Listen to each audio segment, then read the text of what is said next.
Dear future African child, if you're reading this, all is not yet lost. I read somewhere that to bear a child in a time of crisis is an act of hope. I didn't agree then, but I do now. I can see it as a form of radical faith in humanity, in our potential to get things right. We do get some things right. In the face of all that's wrong, we're quick to forget this. Whatever form you've taken, you're the product of all that we were, for better or worse. Better, I hope. I write to you from the edge of sanity, or at least that's how it feels on the cusp of a new era. 2020 was the year when all roads led to, this COVID thing, as if all other horrors had ceased to exist. It was the year of letting go of loved ones, dreams and plans, fantasies of a future in which we could take and take without consequence. Fantasies of any kind of future at all. I spent long hours pushing dawn away because a new day meant wrestling with questions I had no answers to. This was the year we had to decide whether to starve or risk infection, whether to lock ourselves in with our tormentors, whether authoritarianism and brutality would govern us forever, whether blood was thicker than ideology. We'd been saying forever that the world was ending, but I think this was the first time that we really believed it. It was the year we stopped running, the year that should have taught us that rampant ambition is our enemy. But even now we brush old cautions away and reach for the sleek, shiny fingers drawing us down to our destruction. We never learn.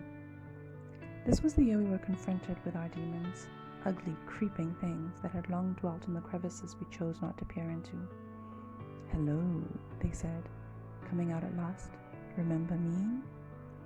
We hated each other in real life and hated projections of each other online. Everyone else was always wrong, but everyone else was us all along, and we were tedious and absurd. It was the year I didn't want to go outside even when I was allowed to, when concern for my loved ones gave jagged new edges to my anxiety. I don't like people, but this year I like them less. Separated from family, this was the year I realized that where I live is not where I want to die. People speak of things they miss. Festivals, music, dining out, weddings, parties. I miss home. I miss the ease of being among those who knew me before I was me. The rest I can do without. I'm thrilled to be allowed to stay inside and write, for my introversion to be socially acceptable at last. I drive myself mad with worrying and then claw my way back to some semblance of joy. I feel both wild and stable. This was the year of stories overflowing in a way they hadn't for a long time, because we were still and raw long enough to let them.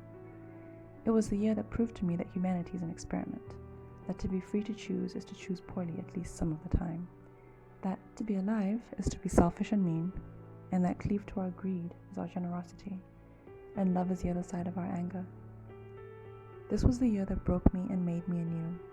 This is the world that you inherited. We failed you. Forgive us. Or don't. It's the prerogative of the young to resent the missteps of their predecessors. I don't know what it means to be African in your time, or to be any of the identities that we cling to now. I hope they matter for different reasons than they do now. I hope your world is stranger than I could imagine. I have dreams for you of a rich and boundless life in a world that challenges and baffles you. I dream of love and laughter, stumbling and rising, eyes bright with resilience. I dream that you learn from our mistakes and honor us by making new ones. As you read this, I'm gone and my dreams no longer matter, but you live against all odds. In those moments when I long to lie down and be done with the whole weary business of existing, I will think of you and try harder. I don't know you, but I love you. Selfishly, perhaps. You are our immortality. Be braver than we were. Be wiser. Tread gentler. With love and gratitude, Cheryl S. Ntumy.